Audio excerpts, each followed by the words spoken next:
Fala pessoal, tudo bem? Nesse vídeo a gente vai resolver as questões de eletricidade e magnetismo, beleza? Do Enem do ano passado, do Enem de 2017. Ok? A gente vai resolver então essas questões aqui, começando, a gente vai resolver na ordem mesmo numérica delas, tá? A 108, que eu considerei fácil, a 111, média, a 127, que foi a mais difícil de 2017. Ela só tem rival, eu acho mesmo, na questão 59 de 2015, que foi bem difícil. A 61 nem é tão difícil assim, de 2016, na primeira aplicação. Tá? A gente vai resolver a 127, depois a 130 e a 134, que é a famosa questão do chuveiro. Como eu disse para vocês lá no primeiro vídeo em que eu comentei essa tabela, todo Enem tem uma questão do chuveiro ou análoga à questão do chuveiro, tá? Que é onde ele mistura resistência elétrica, potência da resistência elétrica, com a potência do calor que está sendo dissipado, como o famoso queimacete, né? Usando o calor específico da água ou de algum outro líquido aí, tá? Se não for um chuveiro. Beleza? Então nós vamos resolver essas 5 questões juntos agora. Vamos lá. Questão 108. Ela é assim, ó, diz assim: dispositivos eletrônicos que utilizam materiais de baixo custo, como polímeros semicondutores, têm sido desenvolvidos para monitorar a concentração de amônia, que é um gás tóxico e incolor, em granjas avícolas. A polianilina, é um polímero semicondutor que tem o valor de sua resistência elétrica nominal quadruplicado quando exposta a altas concentrações de amônia. Na ausência de amônia, a polianilina se comporta como um resistor ôhmico e a sua resposta elétrica é mostrada no gráfico. Galera, essa questão aqui, para quem está acostumado com exercício com esse tipo de gráfico aqui, ó, do gráfico U igual a R vezes I, que é uma das principais, se não a principal fórmula de circuitos, vai falar que essa questão aqui é muito fácil. De fato, ela é uma questão fácil. Só que ela não é uma pegadinha, ela tem um detalhe que pode te enganar. Se você olhar direto para esse gráfico, meu chapa, e calcular a resistência desse gráfico, vai ter valor aqui na resposta. E não é essa a resposta certa. Ok? Por quê? Por causa de um detalhe que o texto deu para você e que talvez você não tenha ficado atento no texto. Vamos aos detalhes, então. Olha só. Na ausência de amônia, a polianilina se comporta como um resistor e tem a resposta elétrica mostrada nesse gráfico aqui, onde a gente tem a diferença de potencial que ele está chamando de V e não de U, tá? Dependendo do seu material, eles vão chamar de V e não de U, ou de U e não de V. E a corrente I está medida em ampere, a diferença de potencial. Em volts, não é nem a unidade, né, gente? Aqui é a unidade só, não é a letra que ele usa. Em volts e em ampere a corrente. Ok? O valor da resistência elétrica da polianilina na presença de altas concentrações de amônia em ohm é o que ele pede. Então aqui nós estamos na ausência de amônia, galera. E aqui ele quer saber a resistência da polianilina na presença de altas concentrações de amônia. E ele disse no enunciado que ela é um polímero semicondutor cuja resistência quadruplica quando exposta a altas concentrações, ok? Então, o que a gente pode escrever aqui? A gente pode escrever que a resistência na presença de amônia, sei lá, resistência com NH3. Resistência com amônia ou com NH, ok? Vou deixar NH3. A resistência com amônia é 4 vezes maior do que a resistência sem NH3. Tá bem? E o que nós vamos calcular aqui com esse gráfico é a resistência sem NH3. Depois a gente multiplica por 4 que chega na resposta final. Ok? Beleza. Vamos lá. Esse gráfico aqui está um pouco diferente do que a gente está acostumado a ver. Quando a gente aprende que a resistência é U sobre I, ou que a DDP é a resistência vezes a corrente, a gente está acostumado a fazer aqueles gráficos de U contra I, ou seja, da DDP em volts contra a corrente em ampere. E aí é um gráfico de reta, mas é um gráfico de reta super especial, que passa pela origem, diferente da maioria dos gráficos de reta, né? Dos gráficos de reta em geral. Ok? E aí, esse cara aqui é o R, né? A tangente desse ângulo é o R. Ok? R é simplesmente U sobre I. Aqui está ao contrário, está I sobre U. Então, só toma cuidado com isso, tá? Mas é só dividir, galera. R é U por I. Então, você pode escolher dividir, ó, meio por 1, fácil, dá meio, né? Você pode escolher dividir 1 por 2, dá meio. Você pode escolher dividir 2 por 4, dá meio. Só toma cuidado com as unidades, tá bom?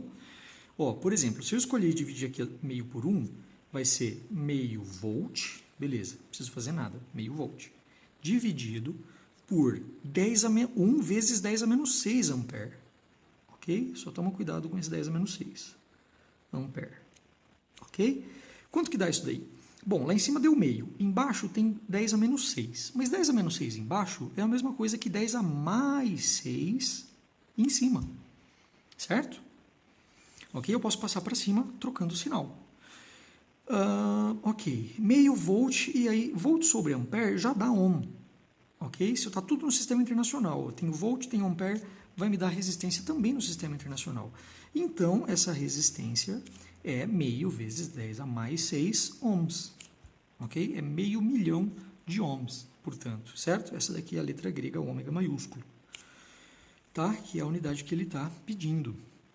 Ok? Só que esse R é o R sem NH3, certo? Se essa fosse a resposta final, a gente ainda ia passar ela para notação científica, né? A gente ainda ia passar, ó, multiplica esse cara por 10, para não deixar o zero aqui como primeira unidade.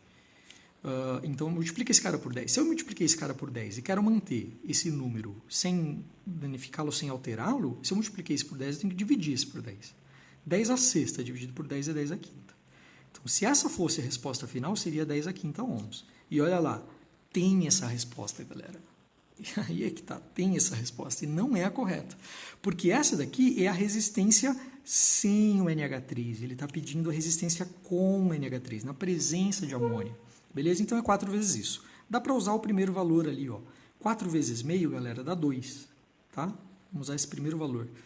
Essa resistência com NH3 é 4 vezes meio vezes 10 à sexta, que dá 2 vezes 10 à sexta. Ou aqui daria 20 vezes 10 à quinta, e aí você divide por 10, multiplica por 10, enfim, dá 2 vezes 10 à sexta.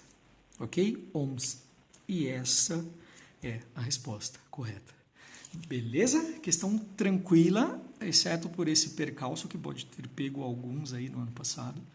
Ok? Mas usa a principal fórmula de circuitos, tá? Que é a fórmula principal que define o que é resistência em termos funcionais.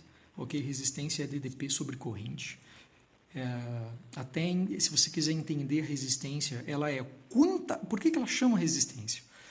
De quanta DDP eu preciso para ter 1 ampere rodando? De quanta DDP eu preciso para ter aquela intensidade de corrente que eu vou ter no final? Ok? Cada ohm, por exemplo, 2 vezes 10 à sexta ohms quer dizer que eu preciso de 2 vezes 10 à sexta volts para cada ampere que eu quiser passar no meu fio. Ok? Por isso que ela chama resistência. Ela diz quanta DDP, quanta energia, de certa forma, você precisa para ter corrente passando naquele lugar. Beleza? Então, um conceito básico de circuitos, tá? Definição de resistência. Legal? Com isso, acho que a gente já pode ir para a próxima. A próxima é a 111. Vamos a ela. 111 já é uma questão de nível médio. Ok? Eu considero ela de nível médio porque você deve ter feito vários circuitinhos aí, se você já viu essa matéria.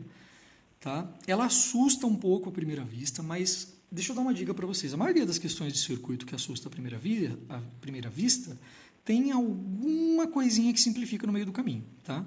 Felizmente, é o caso da 111. Vai ter uma simplificação legal aí. Tá? Esse problema vai ficar simples pela metade. Você vai ver que a gente vai resolver só metade desse circuito aí, já vai ser suficiente. Ok? Vamos lá. Fusível. Eu não sei o que é fusível, eu não estudei fusível. Fica calmo, ele vai explicar para você.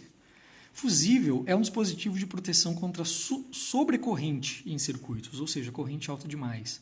Quando a corrente que passa por esse componente elétrico é maior que sua máxima corrente nominal, o fusível queima. Dessa forma, ele evita que a corrente elevada danifique os aparelhos do circuito. Suponha que o circuito elétrico mostrado seja alimentado por uma fonte de tensão U. Ok? Essa é a DDP. Uma DDP constante, né? Não alternada. Isso aqui é o símbolo tradicional de bateria. Tá? Vale a pena lembrar que esse daqui é o potencial, é o polo, perdão, negativo da bateria e esse aqui é o polo positivo da bateria. Nossa, como é que eu vou lembrar isso? O cara maior é positivo, o cara menor de tamanho é negativo. Simples, né? Ok? Então ele tem uma fonte de tensão U e que o fusível suporte uma corrente nominal de 500 mA. O que é a corrente nominal do fusível? É aquele valor de corrente acima do qual o fusível queima. É o valor máximo de corrente que ele consegue suportar. Miliampere. O que é mili, galera? Mili é 10 a menos 3, ou 0,001, ok? Mili dá para trocar direto por 10 a menos 3. Vai ficar 500, ok? Vezes 10 a menos 3 ampere. Ora, o 10 a menos 3 é a mesma coisa que dividir por 1000. Você passa a vírgula que estava aqui, você passa ela 3 casas para lá. 1, 2, 3. Então, 500 miliampere, passa 1, 2, 3, vai ficar meio ampere. Ok? Pronto, já está no sistema internacional. Ok? Ó, esse circuito está desenhado de um jeito bem chato. A primeira coisa para resolver ele é desenhar ele de um jeito mais palatável, de um jeito mais agradável, com que a gente tenha mais familiaridade. Olhando assim, ele lembra muito uma coisa super chata de cair de circuito, que é a chamada ponte de... Nossa, fugiu o nome agora. Ponte de... Nossa, eu fiz esses dias, cara. Esqueci. Vou ficar devendo para vocês. Lembrei. Cara, tem a ver com... eu até pesquisei o nome dele. Ponte de Whetstone. Lembrei. Whetstone, que significa pedra de trigo. Alguma coisa assim, a pedra de moer trigo. Ok? Mas não é uma ponte de Whetstone. Seria uma ponte de Whetstone se esses caras estivessem se cruzando e acontecessem outras coisas, mas não é, felizmente. Tá? Porque ponte de Whetstone é chata de resolver. Vamos lá. Vamos pegar uma folhinha para a gente passar limpo esse circuito de um jeito mais legal. Como que a gente passa limpo? Como é que a gente deixa um circuito sem errar? A gente vai abrindo os fios com calma. Nessa hora, a coisa mais importante que você tem que lembrar é que o fio ele está sempre no mesmo potencial, mesmo quando ele bifurca, ok? A não ser quando ele passa por um elemento de circuito. Passou por um elemento de circuito, ele mudou de DDP, mudou de potencial, ok? Porque quando ele passa um circuito, aí ele vai ter uma DDP, uma diferença de potencial, ok? Então, ó, todo esse trecho aqui, que eu vou passar de azul, ok? Vamos ver se vocês conseguem ver o azul daí. Ele está no mesmíssimo potencial, ok? Quando você tem canetinhas coloridas, você pode pintar, isso te ajuda a visualizar. Todo esse trecho aqui está no mesmo potencial. Em geral, como a gente não leva caneta colorida na hora da prova, a gente pode dar nomes, tá? Então eu vou chamar esse daqui do ramo A.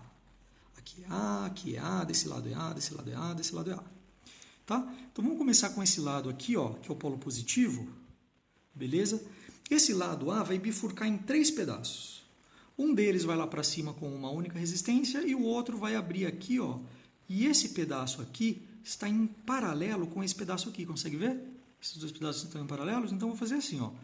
Eu vou jogar um cara lá para cima que vai ter uma resistência de 60 ohms, ok? E vou jogar um cara aqui para baixo e aqui ele vai bifurcar entre esse cara de 120 ohms. Aqui está dobrado, mas dobrado não faz diferença nenhuma. Aí vem o fusível, tá? Que ele representa dessa forma. Você não precisa saber que fusível pode ser representado assim. Tá? E aí depois, em paralelo a esse trecho, tem uma resistência de 60 ohms. Fecha. Depois disso daqui, a hora que termina esse pedaço que está em paralelo, insere com esse pedaço em paralelo, vem na sequência, insere um resistor de 40 ohms, ok? E aí ele vai juntar com o que sobrou lá de cima. Vamos ver o que tem lá em cima, então.